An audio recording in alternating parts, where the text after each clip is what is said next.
So I wanted to talk today about sample and holds. Sample and holds are a really useful module in the ZOIA ecosystem, but I think they're also one that tends to um, be a little bit hard to access, at least at first. They're not maybe as familiar as an LFO, and maybe they aren't as immediately intelligible as a multiplier or a switch or something like that, but they have a multitude of uses. And I'm going to actually do this a little differently than some of my other videos. I'm going to do it as a series, which may have 2 parts, it may have 3 parts. I haven't figured that out. Today we're going to go over the basics of the sample and hold. The next video will do some more advanced patching techniques, and depending on how long and complicated that video becomes, I may do a third video and break it up.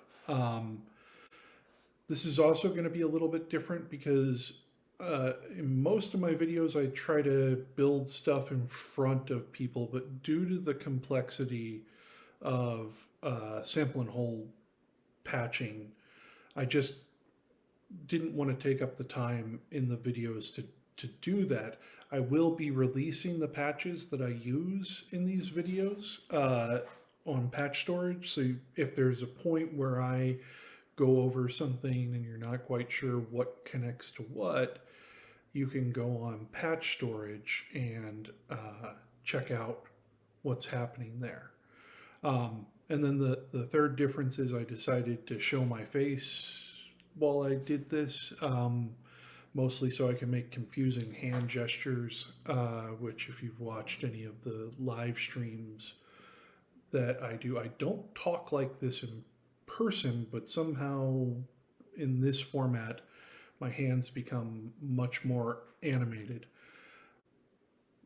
That aside, hopefully it's not a distraction, and hopefully I can occasionally use them for good.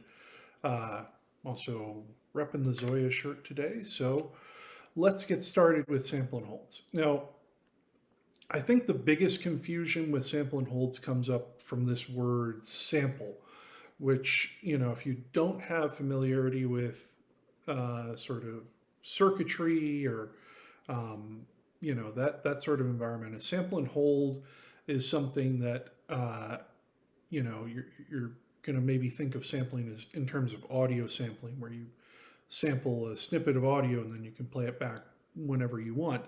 This is a little bit different.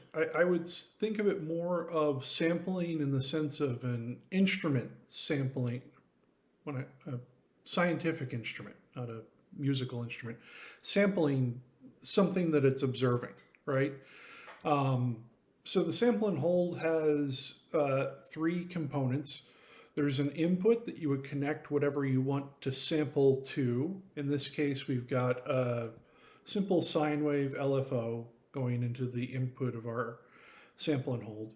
Then there's a trigger input, and this may be a potentially confusing name, but a trigger input is basically just waiting for a signal to sample something. And it's looking for a rising CV value. So that doesn't have to be a trigger. That could be an LFO. That could be, a sequence output. There's a lot of different sources that could function as triggers in this circumstance. They don't have to be triggers. And then there's an output where the thing that we're sampling gets outputted. But basically what it's doing is there's something happening at the input of the sample and hold.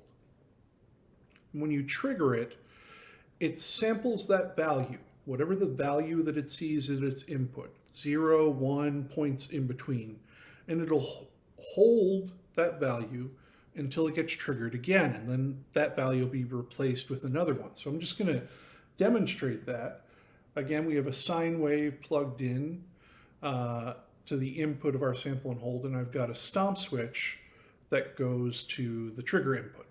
So let's just look at the output of our sample and hold. We just keep getting different values. Um, I'm going to switch this over to the oscilloscope view. Now, if I tap this quickly enough, those values stop looking quite so random. And if I exchange the stomp switch for an LFO, I've just got a square wave LFO going now.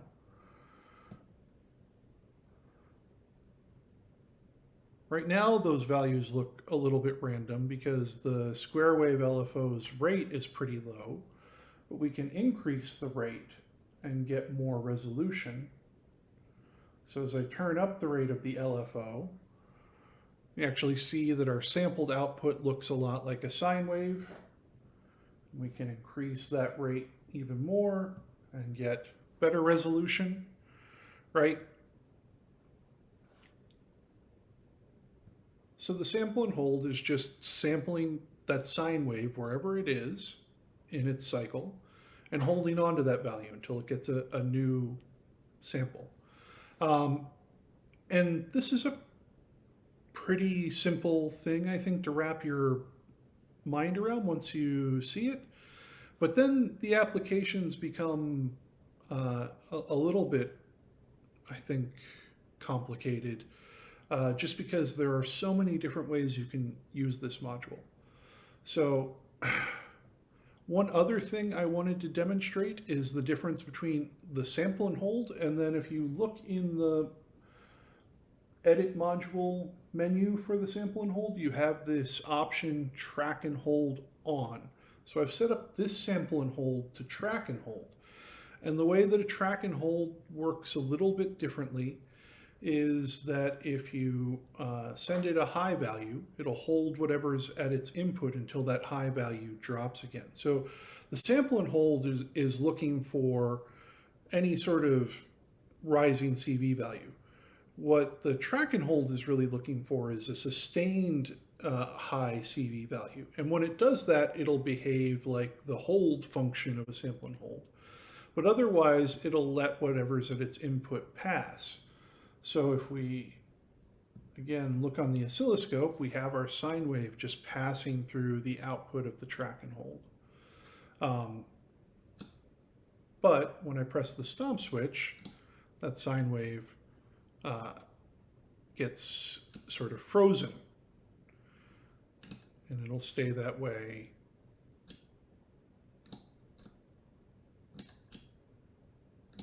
until I release it. Now, I'm not going to do a whole lot with the track and hold today, and probably not a whole lot in this series. I do have a couple of examples in mind, but it's a useful module when you need that thing that holds on to a value in one circumstance, but otherwise lets whatever is at its input pass through. So the track and hold is an alternative form of the sample and hold, and one that has its own set of uses. I'll just leave one analogy that I have for the sample and hold if it's still giving you trouble, which is, imagine you live in a windowless void. There's no outside world as far as you know, but you've got a door, and that door does lead to the outside world. But you can only crack it open. You can only crack it open and take a peek. So you crack it open and it's sunny out. And until you open that door again, the only thing you know about the outside world is that it's sunny. So you open it again and it's cloudy. Now all you know is that it's cloudy, or it was cloudy when you opened the door. You open it again, it's raining brimstone. All you know is that it's raining brimstone until you open that door again. So, you can peek through that door all the time if you want, like when the LFO is controlling the sample and hold, or you can do it every now and then. But until you do peek through the door, the only thing you know is what you saw the last time.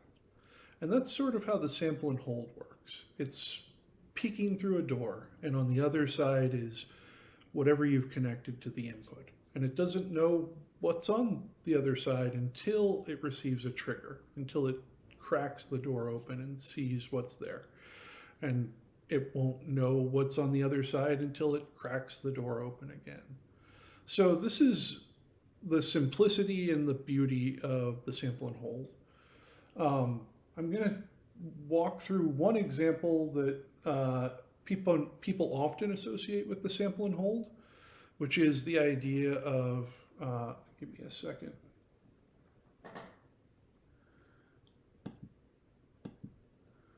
Sort of random values, robot noises, I like to think of them as. So what I've got here is a value or a random module connected to the input of a sample and hold. This is the random module. This is the input of the sample and hold. And then there's an LFO connected to the trigger input, and the output is going to an oscillator here. And it's just going to make bloopity bleeps. Right? These sort of sci-fi tones. What we think of if I had run the oscillator through a filter and had the filter frequency modulated in this way, a sample and hold filter. You know, it's random values being thrown at a target. When we hear that in the audio realm at certain speeds, it's very reminiscent of some 50s and 60s sci-fi movies. Now, this is an entirely okay way to use the sample and hold, but I just want to point out that there's a simpler way to do it. When the good folks at Empress designed the random module, they added an option called new value on trigger. And this essentially shoves a sample and hold into the random module. So when it gets a trigger, it creates a new value. And we can just do away with the sample and hold because it's functioning in the same way. Instead of, you know, the sample and hold waiting for a trigger to tell it to sample a new value, what we're getting instead is the random module creating a new value each time it's triggered. So it's a little bit simpler to approach this way. And I'm just gonna, for the sake of argument, I'm gonna hook them up the same way. So I've disconnected the output of the sample and hold, and now the oscillator is connected to the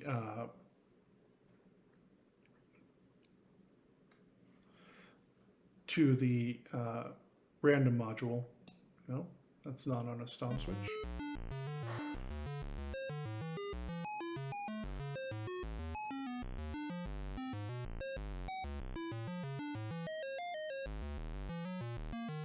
So we're hearing the same sort of thing.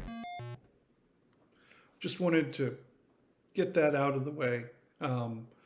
So, you know, if you're looking for that sort of thing, I would suggest using an LFO. And again, like the sample and hold, this could be changed with a stop switch or a push button or any other rising CV value will cause it to create a new CV output. So for the second part of this video, I'm going to go into some less complicated patching examples of the sample and hold, and I have 4 of them set up. The idea is that each of them slightly illustrates a different application of the sample and hold. And those 4 different types of applications are its ability to hold a value indefinitely, its ability to delay an action for synchronizing purposes, its ability to store memory or function as a type of memory, and then finally its ability to count. So these are the basic functions of the sample and hold. There's some others. I'm sure you can discover all sorts of ways to use the sample and hold, but I sort of think of these as big categories of the way in which the sample and hold can be used. And the second and possibly third video will delve into some more complicated patching examples that use those. But I tried to keep things relatively simple for this video. For the purpose of demonstrating storing value, I did want to go over radio buttons because there's something that people seem to be looking for a lot. And this is probably, in terms of conceptualizing the patch, maybe the most complicated one, but I think it's still relatively easy. What I have here are some UI buttons, and as I press each one, the color changes, and I can press them out of order. These are radio buttons, and what I mean by that are buttons that allow you to select one option out of order, whichever you may want. So I've just labeled these option A through D, but it could be different modulation sources that you want to direct at an audio process, or it could be different input sources. You know, if you want to switch between using a pitch detector or a MIDI keyboard or a keyboard module that's in a patch, or if you want to send something to different directions or switch between different audio paths. There are a bunch of different ways to use these in a patch UI to make your life just a little bit easier. So the way that they work is pretty simple. If you remember, I said there are two components, right, that determine what's held at the output of the sample and hold. One is this value at the input, and the other is a trigger that comes in and tells the sample and hold to pay attention to the value at its input. The UI buttons kind of combine both of those things. So if we look at the output of the sample and hold, or at the trigger input of the sample and hold, forgive me, it's connected to all of the outputs of the UI buttons. And I should point out that this is an option available in UI buttons. You can select to have, pardon me, they're CV enabled. And when you do that, they get this output here. And if I press this button, you'll see that output lights up. It goes to 1, a steady value of 1 when I press the button. When I release the button, it goes back to 0. It's like a momentary button, a momentary push button with a separate output. And this is sort of crucial for the UI aspect, at least, of the radio buttons, is that unlike a push button, this input of the radio button, or of the UI button, can accept a CV value, and its output is separate from that. So let me explain that a little bit better rather than getting lost in this tangent. So like I said, the trigger input is connected to each one of these UI buttons. And the sample input is connected to 3 of them. And I could have connected it to the 4th. I'll explain why I didn't in just a second. But if we look at these connections, the second button is connected at 33%. The third button is connected at 66%. And the 4th button is connected at 100%. And what those are, just divisions of 1, right? If you took the 1 and divided it into 4 equal values that were evenly spaced out, they'd be 0, 0.33, 0.66, and 1. And that's exactly what we're doing here. Those different values are the values that you would use to select different channels of a switch.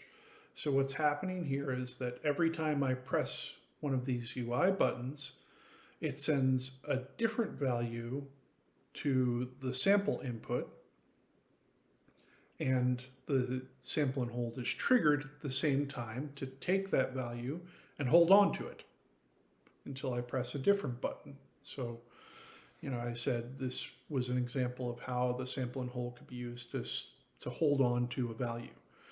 And then that's being sent to a CV out switch, which is connected in turn to each of these UI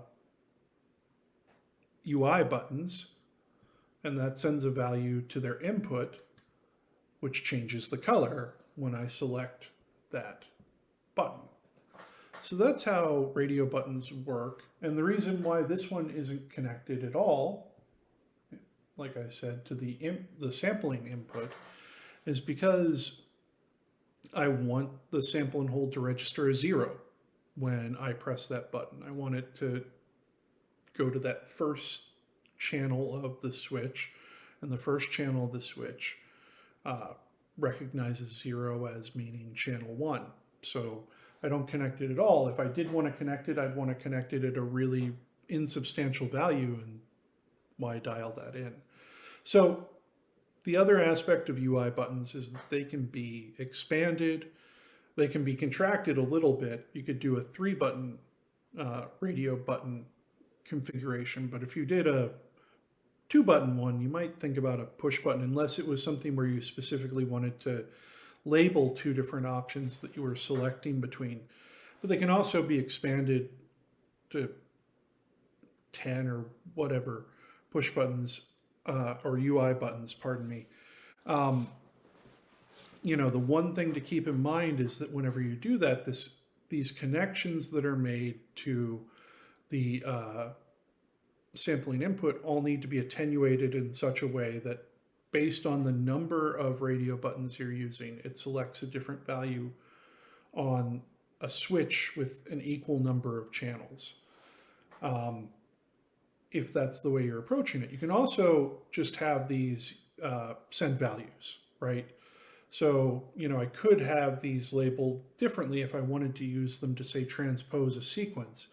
This could be 0, and this could be +1 octave, and then I would connect the output of the sample and hold to the input, or the output of the UI button to the input of the sample and hold at 10%. Because that would produce a value of 0.1, and when an oscillator sees a value of 0.1, it jumps an octave. So there, you know, it doesn't have to be used in this way that it operates a switch, but I find that that has a twofold benefit. One is that switches are easy to change around. You can change the connections pretty quickly compared to some other options. And the other one is that you can have this sort of UI feedback that says, here's what's going on. So that's the radio buttons. So the next example I want to use highlights the sample and hold as a means of delaying an action. Or, you know, another way to think of this is synchronizing an action to a specific clock or signal, you know, but I think of it more as a type of delay, although again, that terminology might be a little confusing. So what I have here is a lovely, you're gonna think this is the most beautiful sounding sequence in the world. Just got a square wave going into a VCA. And I've actually got 2 sequencers running 2 different sequences. And they're connected to an in switch here. The outputs of each sequencer goes to a different input of the in switch. And I can actually create 2 beautiful, complicated, aesthetically pleasing sequences.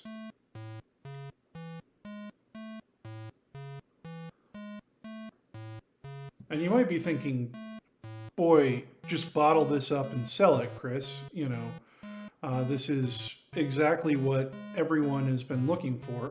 But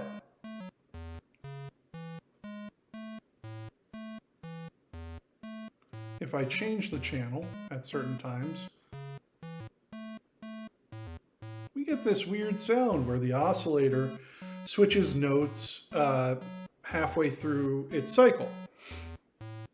So The way to avoid that is with our trusty friend, the sample and hold. And I could do that in two different ways. I could connect the output of the sample and hold, or of the switch, to the input of the sample and hold, and use the clock to wait until until a new note is ready to play, to send the output of that sample and hold to the oscillator. So, you know, it would essentially delay the input to the oscillator. But I'm going to set this up a little bit differently, because really what I want to do is manipulate this switch in time. I'm going to connect the input of a stomp switch, good old lucky left stomp switch, to the input of the sample and hold. And then I'm going to connect the clock that's running both of my sequences to the trigger input of the sample and hold, and the output goes to the channel select on this switch. And now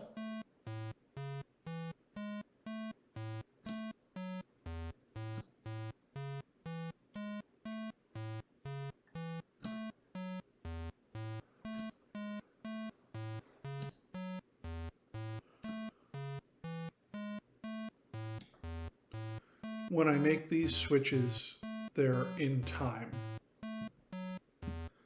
So no more switching in the middle of a note. Instead, the switch waits to change because it's receiving that information from a sample and hold, and the sample and hold is clocked by our trusty LFO. So when the sequencers advance, the sample and hold checks its input and decides which channel is going to be listened to by the oscillator.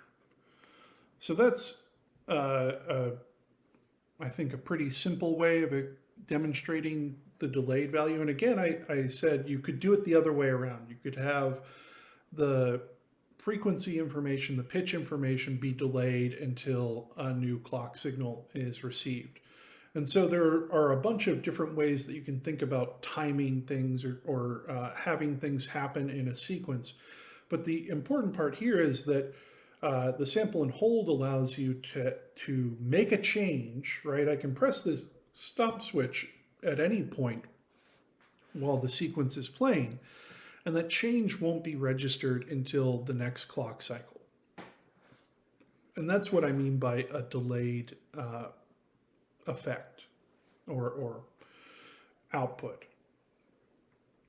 So let's move on to example number 3. And I'm going to be honest with you, example number 3 is a little bit weird. What we're looking at in example number 3 is the idea of using sample and holds as a type of memory.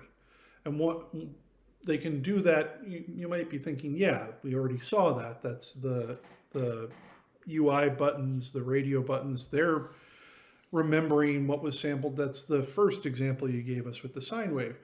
What I want to show here is the way in which you can use them in a chain to create a chain of memories. So what I've decided to patch up to show this is a sort of very simple approach to a chord memory. I've got trusty off-screen MIDI controller going into ZOIA right now. And what I've set it up to do is that I've got a 4 oscillator synth. Once again, the most beautiful thing you've ever heard. And 3 of these oscillators are hooked up to the outputs of sample and holds. One of them is not. That's sort of for our root. What we're going to do here is use the sample and holds to program a rudimentary type of memory. So each one of these is chained to the next one, and the first one has the input of the MIDI note value, right? These two are connected.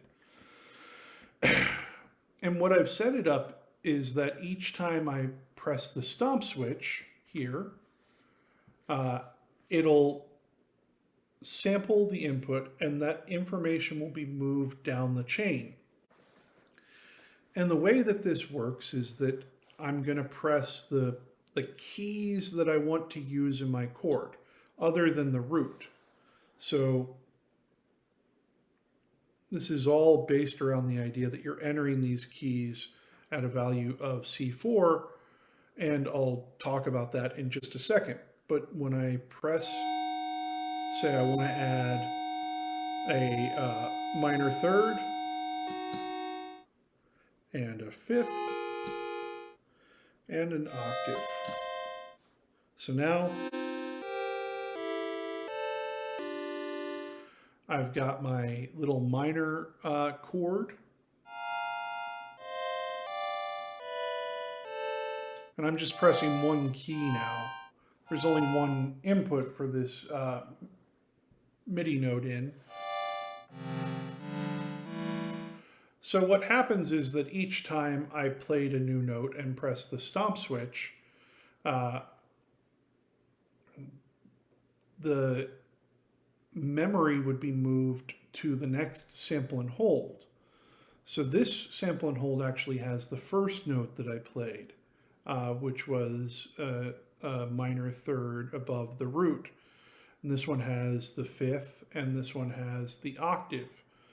And what I'm then doing is sending each of these in turn to one of the oscillators.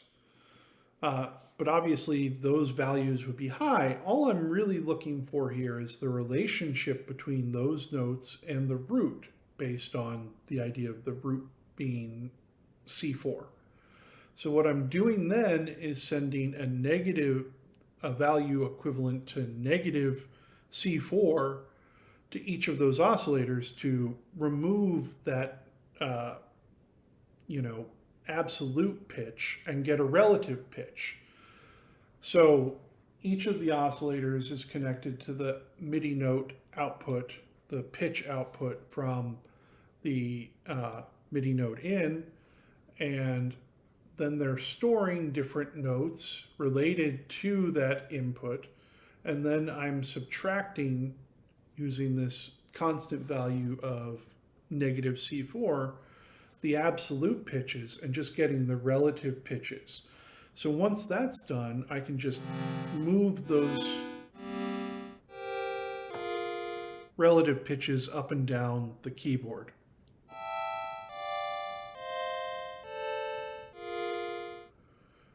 So this one's, like I said, a little nutty and maybe a little bit complicated. And honestly, if I was making a chord memory patch, this isn't necessarily how I go about doing it, but I wanted to think of something that would demonstrate the ability for sample and holds, particularly in a chain, to function as a type of memory, because we're going to come back to that one a lot.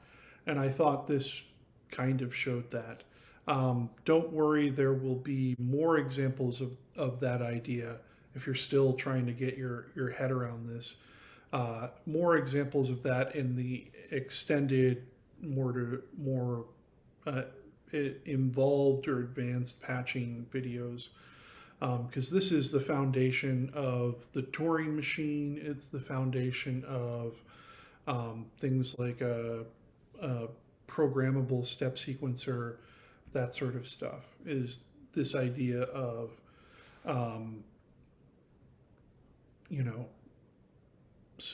chained sample and holds functioning as a type of memory that we can access in different ways. So this is maybe not the greatest example, but it is, I just sort of... I was also looking for something that fit on one page, and this fit on one page. So, all of these little patchlets fit on one page. So if you're, again, for the purpose of, going through these on your own or trying to figure out what the heck I was talking about, they're all on single pages in the patch. So hopefully that's helpful. That won't be the case with the more elaborate patching. I think sort of by design, obviously, right? The idea is to do some more complicated stuff, and that may involve multiple pages, but I'll try to document things so you can see what pages are related to what subject. And all of these pages are labeled in a way that I hope makes them understandable. So the final example I had was this idea of the sample and hold as a counting device. And the real key here is that the sample and hold's output can be fed back into its input. That's the crux of what's happening in this example. So what I've got is a sample and hold, and it's got two different inputs coming from two different multipliers, and then a third input that is its own output. And this creates a sort of feedback cycle, which is, a feedback cycle, you might not necessarily think of it, but when you count, when you say 1 plus 1 is 2, and then 2 plus 1 is 3, what you're really doing is using the output of the last, sum that you had as one of the new, gosh, I forget all my math terms, one of the new parts of the little calculation that you're doing. And we're sort of exploring that same idea here.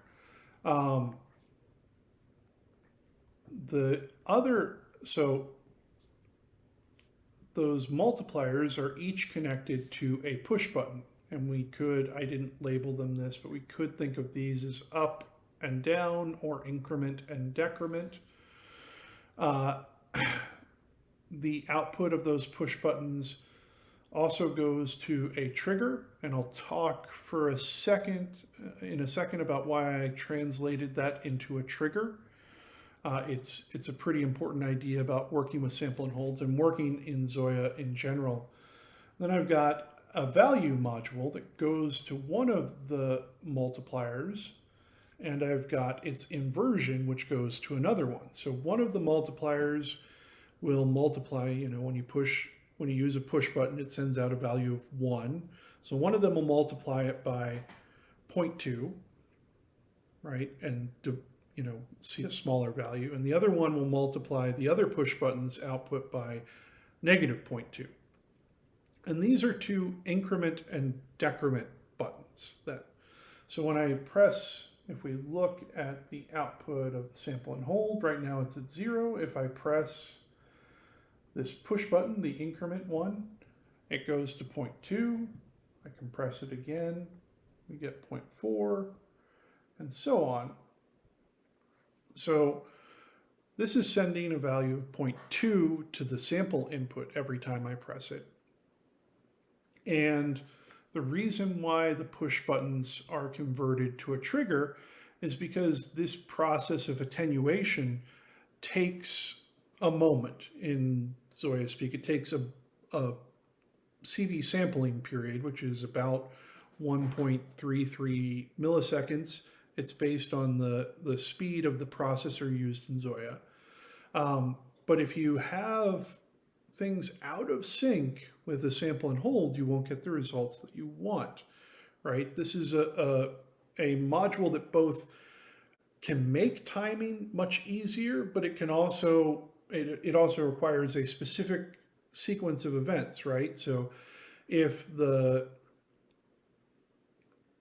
push button was connected directly to the sample and hold input, it would actually arrive 1.33 seconds before that sampling value was added to the sample and hold's sample input. So you wouldn't end up changing values at all because it wouldn't see this attenuation process played out. So the trigger is there to make sure that everything is in line with one another. I could have also used a value module. A value module, if you send a CV signal through it, will delay that CV signal by one buffer cycle. And I'm mentioning this because I use it a lot when I am dealing with, you know, making sure everything's in time. It's cheaper than a CV delay, which is another device that you could use to make sure everything's happening in the right order. So with a sample and hold, if the trigger arrives before the thing to be sampled does, the sample and hold doesn't sample that thing. So if you are using something that requires some sort of process to occur, you might, and it's not working the way you want, you might look at the sample and hold trigger input and see if the trigger is arriving before the sample target, the thing you want to sample. So we can also decrement, right? If I press this button, our number goes down. And that's, you know, all that's really going on here. We can change the amount that it'll increment and decrement. Sorry, I should show that.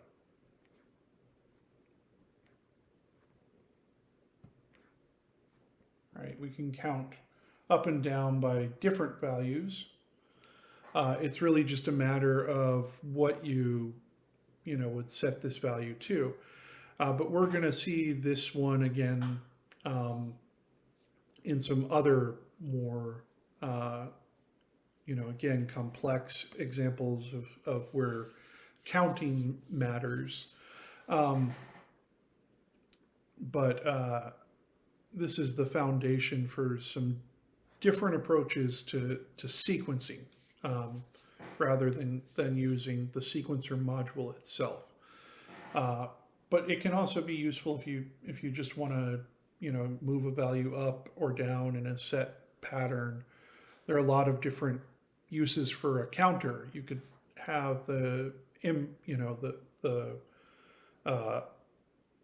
counter be triggered by some event, and each time that event reached a certain reached 1, when the output of the sample and hold reached 1, you could do some something when it reached 1.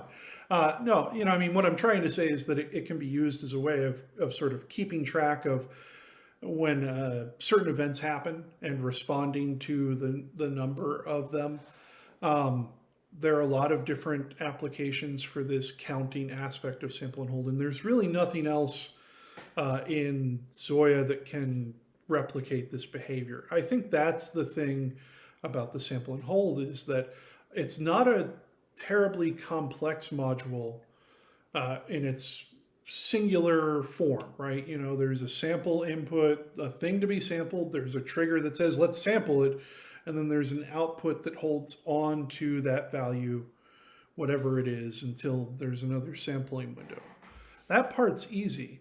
The difficult part is that it is twofold, so that it generally does tasks that no other module does. So in ZOIA, there are usually like a lot of different ways to approach the same thing. But what the sample and hold does is a little different than most other modules. And the other part of it is that it can be used in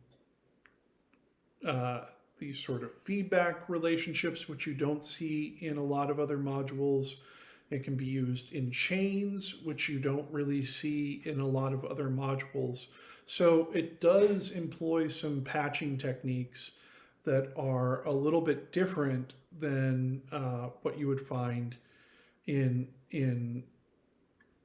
other applications, right? A lot of the sample and holds power comes from its ability to be used in ways, or its amenability, whatever, to be used in ways that other modules in ZOIA aren't. So anyhow, that's the sample and hold, sort of like a basic walkthrough of these, different ways to use the module.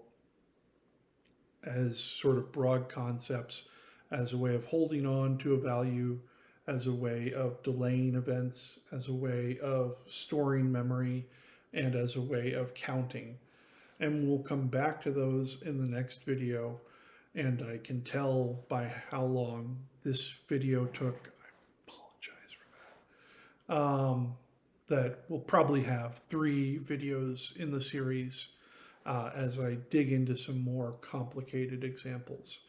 That said, in those videos, I will probably skip over some of the sort of building block stuff I'm doing here. So, I'm not going to explain all of the minutia of, using ZOIA as a counting device. I'm going to assume that maybe you've watched this video and you've got that part down when I use it in other examples. So anyhow, that's entry number 1 in what will probably end up being a pretty long video series. If you're still watching, thanks for checking this out, and I hope it was helpful. Comments in the comment section. And I'm hoping to have at least the next video in the series out in a few days. I'm releasing this on Saturday, I hope, Saturday, February 12th, I hope, and maybe Monday or Tuesday or Wednesday would be video 2. So, I hope to get that done soon. Bye.